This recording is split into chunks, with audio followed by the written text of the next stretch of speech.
പിണറായി വിജയൻ്റെ മകൾ വീണ വിജയനുമായി ബന്ധപ്പെട്ട് ഉള്ള ആരോപണങ്ങളും അതുപോലെ വസ്തുക്കളൊക്കെ പുറത്തു വരുമ്പോൾ ഇപ്പോൾ വളരെ ലൈംലൈറ്റ് നിൽക്കുന്ന ഒരു സ്ഥാപനമാണ് ലേക്കർ ഇന്ത്യ കോർപ്സ് എന്ന് പറയുന്നത്.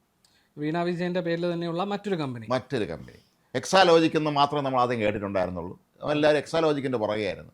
ഇപ്പോഴാണ് അറിയുന്നത്, കുറച്ചാൾ മുമ്പാണ് അറിയുന്നത് ഇങ്ങനെ ഒരു സാധനം കൂടിയുണ്ട്.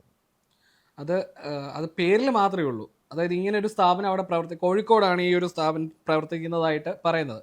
അവിടെ എടുത്തിരിക്കുന്ന കെട്ടിടത്തിൽ ഷട്ടറുകൾ അടച്ചിട്ട ഒരു സ്ഥാപനം, ഒരു കെട്ടിടം എന്നതിനേക്ക് അപ്പുറത്തേക്ക് അവിടെ തുറന്ന് പ്രവർത്തിക്കുന്നതായി അവിടെയുള്ള ആളുകൾ പോലും അത് കണ്ടിട്ടില്ല. അനീഷ് കോടംപള്ളി അറയ്ക്കൽ എന്നോ മറ്റോ പറയുന്ന ഒരു ഈ മെഡിക്കൽ ഉപകരണങ്ങൾ വിതരണം ചെയ്യുന്ന ഒരാളാണ് ഈ ശരിക്കും ഈ വാടകയ്ക്ക് എടുത്തത്. അനീസ് കോടമ്പിയത്തറയ്ക്കൽ, അതായത് പാർട്ട്ണർഷിപ്പിലുള്ളതാണ് ആയിട്ടാണ് പറയുന്നത്. അപ്പോൾ ആ മറ്റേ ആളുടെ പേരാണ് ഈ പറഞ്ഞത്. ഇയാളാണ് വീണയുടെ ഈ ബിസിനസ്സിലെ പാർട്ട്ണർ. പക്ഷേ ഈ കട എടുത്തതിൻ്റെ അന്നൊരു ഷട്ടർ ഇട്ടിരിക്കുകയാണെന്നാണ് പറയപ്പെടുന്നത്.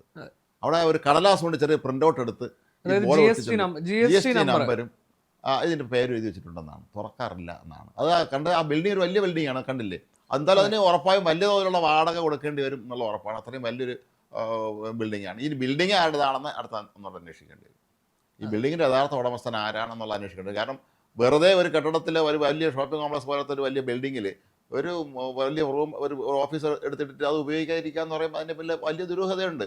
ഇത് ചുരുക്കത്തിൽ ഇതൊക്കെ എല്ലാം ഷെൽ കമ്പനികളാണ് മനസ്സിലാക്കേണ്ടത്. വീണ വിജയനെ കുറിച്ച് അടുത്ത് അന്വേഷിക്കേണ്ട ഒരു കാര്യം, വീണ വിജയൻ്റെയും വിജയൻ്റെ സഹോദരൻ്റെയും ഒക്കെ പേരിൽ അന്വേഷിക്കേണ്ട, വിവേക് കിരണിൻ്റെ പേരിൽ എത്ര ഷെൽ കമ്പനി ഉണ്ടെന്നുള്ളതായിട്ട് അന്വേഷിക്കേണ്ടി വരും. അതെ, ഇവിടെയും അത്തരത്തിലുള്ളൊരു സാധ്യതയാണ് ഇവിടെയും ബാക്കി നിൽക്കുന്നത്. നമുക്ക് നോർമലി ഒന്ന് ചിന്തിച്ചു കഴിഞ്ഞാൽ ഒരു സ്ഥാപനത്തിൽ ഒരു വരുമാനം വേണമെങ്കിൽ അതിനവിടെ സ്റ്റാഫ് വേണം, അല്ലെങ്കിൽ അത്തരത്തിൽ ഓഫീസ് സംവിധാനം വേണം, അത്തരത്തിൽ പ്രവർത്തിക്കുന്നു എന്നുള്ളൊരു ഫീലെങ്കിലും വേണം. ഇത് രസകരമായ കാര്യം, ഈ പാർട്ണർ ഉണ്ടെങ്കിൽ പോലും അവിടുത്തെ എല്ലാ കാര്യത്തിൻ്റെയും പരമമായ അതോറിറ്റി എന്ന് പറയുന്നത് വീണ വിജയൻ. നമ്മൾ പറയല്ലേ CPM-ല്, അതായത് മറ്റ് നേതാക്കളുണ്ടെങ്കിലും പിണറായി പറയുന്നതാണ് എന്ന് പറയുന്നത് പോലെ പിണറായി എന്താണോ രാഷ്ട്രീയത്തിൽ അത് തന്നെയാണ് ഇവിടെ ഈ ബിസിനസ്സിൽ മകളുടെ കാര്യത്തിന് സംഭവിച്ചിരിക്കുന്നത്.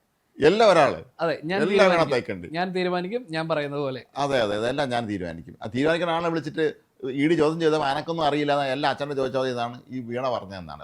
പറഞ്ഞു വെച്ചാൽ മനഃപൂർവ്വം കള്ളം പറഞ്ഞതാണോ അതോ എൻ്റെ അച്ഛൻ വലിയ പഴക്കം ഇല്ലാത്തതുകൊണ്ട് അച്ഛൻ്റെ തലയ്ക്ക് ഇരുന്നോട്ടെന്ന് വിചാരിച്ച് പറഞ്ഞാണോ എന്ന് അറിഞ്ഞൂടെ. എന്താണെങ്കിലും ഇത് വലിയ തോതിലുള്ള ഒരു സംശയങ്ങൾ വളർത്തുന്നുണ്ട്. മാത്രമല്ല പിന്നെ ജസ്റ്റിൻ, നമ്മുടെ നാട്ടിലെ കമ്പനി നിയമങ്ങൾ ഭയങ്കര കർക്കശമാണ്.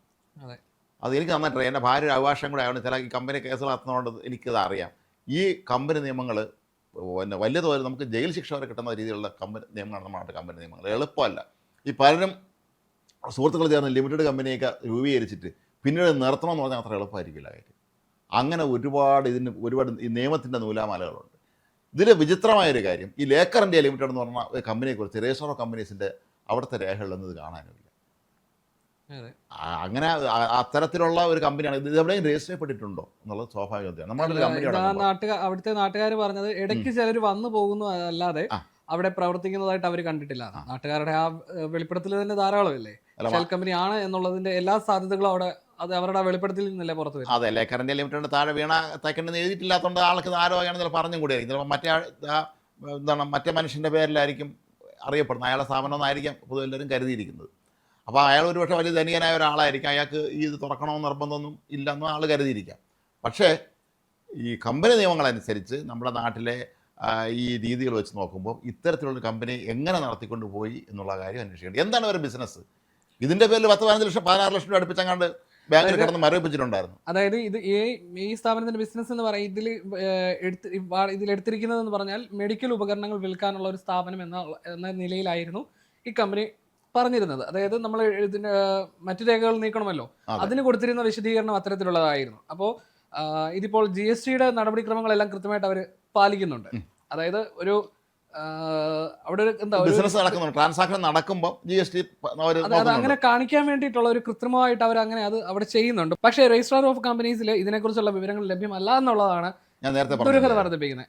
അത് ഭയങ്കര സംഭവമാണ്. രജിസ്ട്രാർ ഓഫ് കമ്പനീസ് രജിസ്റ്റർ ചെയ്ത കമ്പനി നടത്താൻ പറ്റില്ല കേരളത്തിൽ. ഒരു നാട്ടിൽ നമ്മുടെ രാജ്യത്ത് ഇത്തരത്തിലുള്ള ലിമിറ്റഡ് കമ്പനി നടത്തണമെങ്കിൽ അതിൻ്റെ രജിസ്റ്റർ കമ്പനി രജിസ്റ്റർ ചെയ്യണം. അപ്പോൾ ഇത് ഷെൽ കമ്പനിയാണ്. ഷെൽ കമ്പനി നടത്തുന്നവന്മാർ പോലും പലപ്പോഴും രജിസ്റ്റർ ചെയ്യാറുണ്ടെന്നാണ് പറയപ്പെടുന്നത്. അവിടെ ഒന്നും ചെയ്തില്ലെങ്കിൽ ഈ നമ്മുടെ നാട്ടിലെ വലിയ കോടീശ്വരന്മാരായ ശതകോടീശ്വരന്മാർ പലരും വിദേശ രാജ്യങ്ങളിൽ ഇപ്പോൾ ഷെൽ കമ്പനി നടത്തും. കാരണം ഇവരെ കള്ളപ്പണം വെളുപ്പിക്കാനും ഇവരെ ബാക്കിയുള്ള ഹവാല പരിപാടിയൊക്കെ വേണ്ടിയാണ് ഇത് ചെയ്യാറുള്ളത്.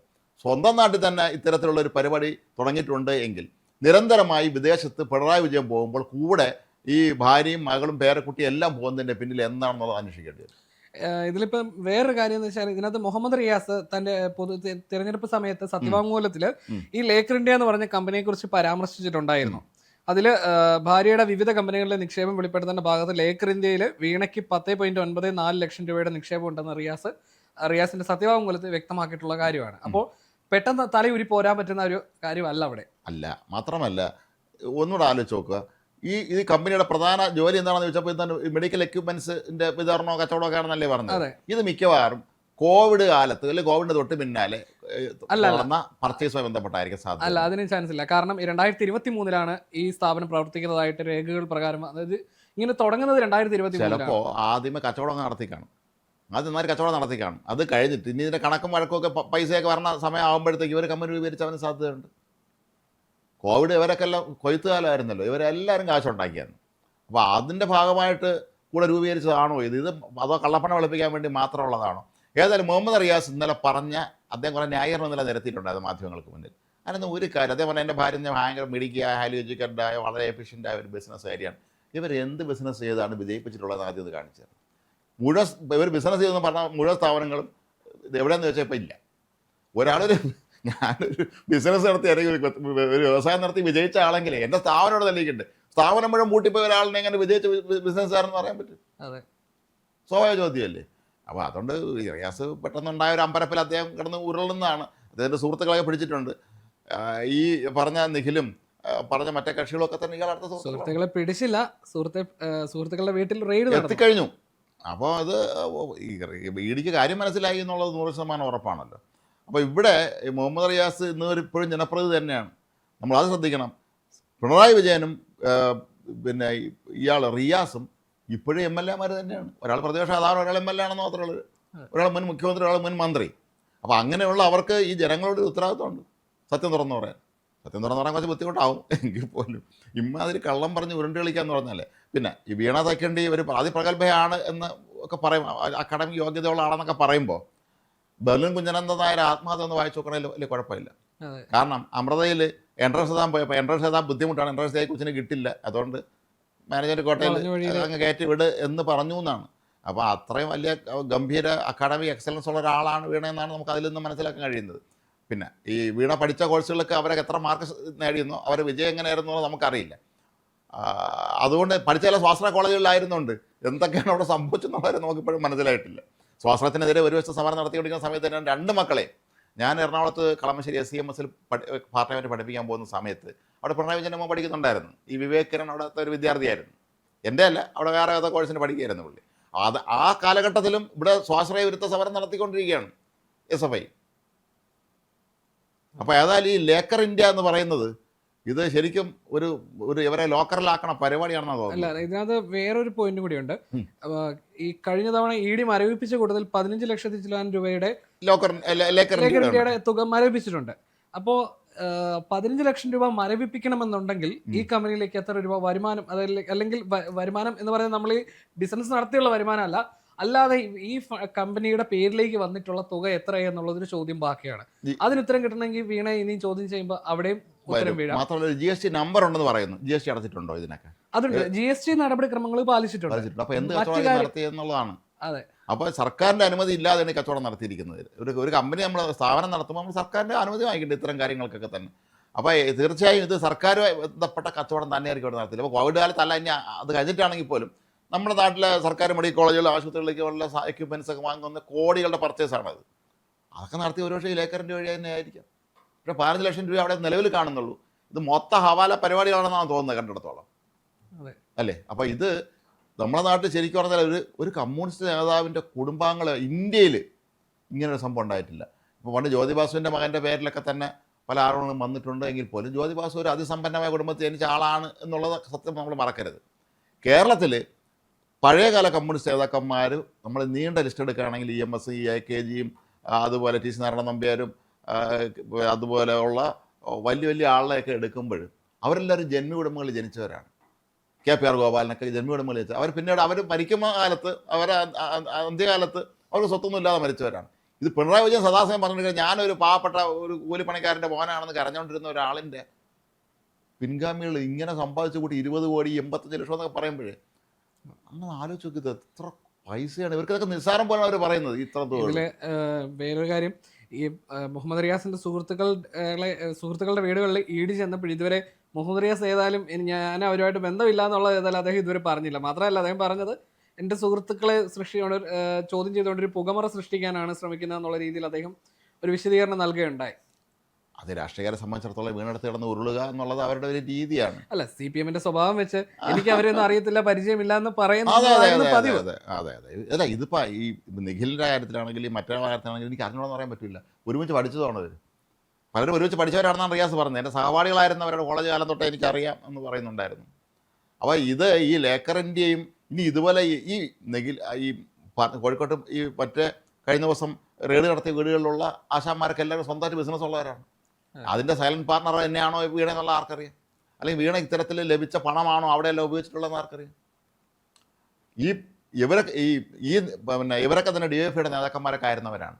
ഇവർക്ക് നഗരത്തിൽ സ്വന്തം ഫ്ലാറ്റ് ഉണ്ടെന്ന് പറയുന്നത്, കോഴിക്കോട് നഗരത്തിൽ ഇല്ല ആഡംബര ഫ്ലാറ്റുള്ള ആളാണെന്ന് പറയുന്നുണ്ട്. ഇതിന് വരുമാനം തുടങ്ങും.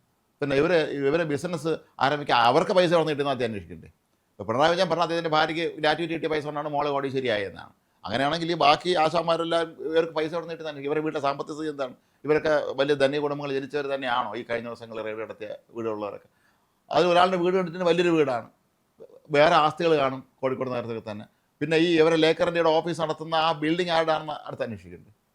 അപ്പോൾ അതൊക്കെ അന്വേഷിച്ച് വരുമ്പോൾ ഈ കേരളം ഏതാണ്ട് ഈ ഇവർ മൊത്തത്തിൽ അടങ്കലെടുത്തങ്ങ് വാങ്ങിച്ചു എന്ന് നമ്മൾ കരുതേണ്ടി വരും. ഇത് ഞെട്ടിക്കുന്ന കാര്യമാണ് ശരിക്കും പറഞ്ഞല്ലേ.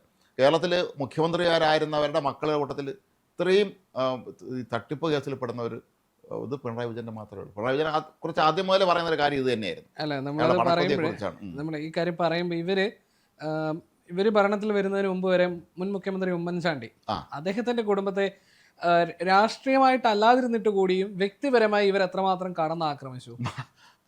ഉമ്മൻചാണ്ടിക്ക് അമേരിക്കയിൽ ഇവിടെ തേക്കും തോട്ടം ഉണ്ടെന്നവരെ, ചന്ദന തോട്ടം ഉണ്ടെന്നവരെ ഇവർ പണ്ട് പറഞ്ഞ് പ്രചരിപ്പിച്ചിരുന്നു അമേരിക്കയിൽ. ആ മനുഷ്യൻ മരിക്കും അദ്ദേഹം കടബാധ്യതക്കാരനായിരുന്നു എന്നാണ് നമ്മൾ മനസ്സിലാക്കിയിട്ടുള്ളത്. അദ്ദേഹം ഒരുപാട് സാമ്പത്തിക പ്രശ്നങ്ങളുണ്ടായിരുന്നുണ്ട്. സ്വന്തം ആവശ്യമില്ല, പാർട്ടിക്ക് വേണ്ടി അദ്ദേഹം ഒരുപാട് പൈസയ്ക്ക് ഇതുവരെ കടം വാങ്ങിച്ചു കൊടുത്തിട്ടുണ്ടെന്ന് പലരും അധികം അടുപ്പുള്ളവരും പറഞ്ഞു കേട്ടിട്ടുണ്ട്. പക്ഷേ ഇവിടെ എന്താണ് സംഭവിക്കുന്നത്? വാരി കൂട്ടുകയാണ്. ഇതെല്ലാം കൂടെ കൊണ്ട് ഇതെങ്ങനെ ഈ ജീവിതം അവർ ആഘോഷിക്കുന്നതാണെങ്കിൽ മനസ്സിലാകത്ത്. ഒരു മനുഷ്യന് ഒരുത്തരം സൂഹിക്കണതിന് ഒരു പരിധിയുണ്ട്. രാവിലെ ഉച്ച കഴിഞ്ഞിട്ട് സ്വർണ്ണം കുഴച്ച് നമ്മൾ കഴിക്കാറില്ല. നമ്മൾ അതിലാണ് പറയുന്നത്, നമ്മൾ എന്തെങ്കിലും ഒരു കർമ്മഫലം എന്ന് പറഞ്ഞൊരു കാര്യമുണ്ട്. ഇവിടെ നമ്മൾ ഈ CP-മാര് യുക്തിവാദികളാണ്, അല്ലെങ്കിൽ ദൈവത്തെ വിശ്വാസമില്ല. യുക്തിവാദിയൊന്നും അല്ല ജസ്റ്റിനെ, യുക്തിവാദികളെ അല്ല. യുവമാരെ പോലെ അന്ധവിശ്വാസികളും ഈ കണ്ട രഹസ്യമായിട്ട് അമ്പലത്തിലും പള്ളിയിലും എല്ലായിടത്തും പോയി കിടന്ന് ഉരുളയും ചെയ്യുന്നവർ ഇവർ തന്നെയാണ്. അത് നമ്മളെ അറിയുന്നില്ലെന്നേ ഉള്ളൂ. അതിർത്തി വിട്ട് അന്ന് കണ്ടല്ലോ, തമിഴ്നാട്ടിലെ പിണറായിയുടെ ഭാര്യയെ മുളച്ചുന്ന ശീതൾ അവിടെ ഉണ്ടായിരുന്നുകൊണ്ട് ചിത്രീകരിക്കാൻ പറ്റി. ഇപ്പോൾ തമിഴ്നാട്ടിലെ എല്ലാ ആരാധനാലയങ്ങളിലും ഷൂട്ട് ചെയ്യാൻ പാടില്ല എന്ന് പുതിയ നിയമം കൊണ്ടുവന്നിട്ടുണ്ട് കഴിഞ്ഞ ആഴ്ച. അപ്പോൾ അത് നമുക്ക് മനസ്സിലായില്ലേ, ഇതൊക്കെയാണ് ഇതിൻ്റെ പിന്നിലുള്ള കാര്യം. അല്ല, അങ്ങനെ പറയുന്നവർ, ഞാൻ പറഞ്ഞത് അങ്ങനെ അത്തരത്തിൽ അവകാശപ്പെടുന്നവർക്ക് പോലും ഒരു ഭയം ഉണ്ട്, ഇപ്പോൾ വന്നു തുടങ്ങിയിട്ടുണ്ട്. അല്ല, അത് TP ചന്ദ്രശേഖരൻ്റെ ആത്മാവൊക്കെ അവിടെ ഉണ്ടല്ലോ. പിന്നെ ഈ പിണറായി വിജയൻ നെറിയേട് കാണിച്ച എത്രയോ മനുഷ്യർ, VS അച്യുതാനന്ദൻ ഉൾപ്പെടെയുള്ള മന്ത്രിയായിരുന്ന അയാളെ പിടിച്ചുകൊണ്ട് പാർട്ടി സെക്രട്ടറി ആക്കി, വിശ്വസ്തനായ തൻ്റെ വിശ്വസ്തനായിരുന്ന പിടിച്ച് പാർട്ടി സെക്രട്ടറി ആക്കി തന്നു. അവസാനം VS-ന് ടീനെ കൊടുത്ത് പണി. എത്രയോ സർക്കാർ ഉദ്യോഗസ്ഥരെ പിന്നെ അവരൊക്കെ ഇവരെ എതിർത്തവരെ ഇതൊക്കെ തന്നെ ചെയ്ത് അതിൻ്റെ ഫലം അനുഭവിക്കും. നമ്മൾ ചെയ്ത കർമ്മങ്ങളുടെ ഫലം നമ്മളിവിടെ അനുഭവിച്ചിട്ട് പോകും. നമ്മൾ അനുഭവിക്കാൻ അത് നമ്മൾ രക്ഷപ്പെടുകയാണെങ്കിൽ കുഴപ്പമില്ല, നമ്മുടെ മക്കളെ പേരക്കുട്ടികളോ അതിൻ്റെ വില അവർ പിന്നെ കൊടുത്തോളൂ. അത് നമ്മുടെ നാട്ടിൽ ഒരുപാട് ഉദാഹരണങ്ങളുണ്ട്. തൽക്കാലം അവരെ പേരൊന്നും നമ്മളിവിടെ പറയുന്നില്ല. ഏതായാലും ഈ ലേക്കർ ഇന്ത്യ എന്ന് പറയുന്ന ഈ സ്ഥാപനവും മറ്റൊരു ഷെൽ കമ്പനി തന്നെയാണ് എന്ന് ഉറപ്പായിട്ടുണ്ട്. രജിസ്ട്രാർ ഓഫ് കമ്പനീസ് അടിയന്തരമായി ഇതിനെക്കുറിച്ച് അന്വേഷണം നടത്തണം.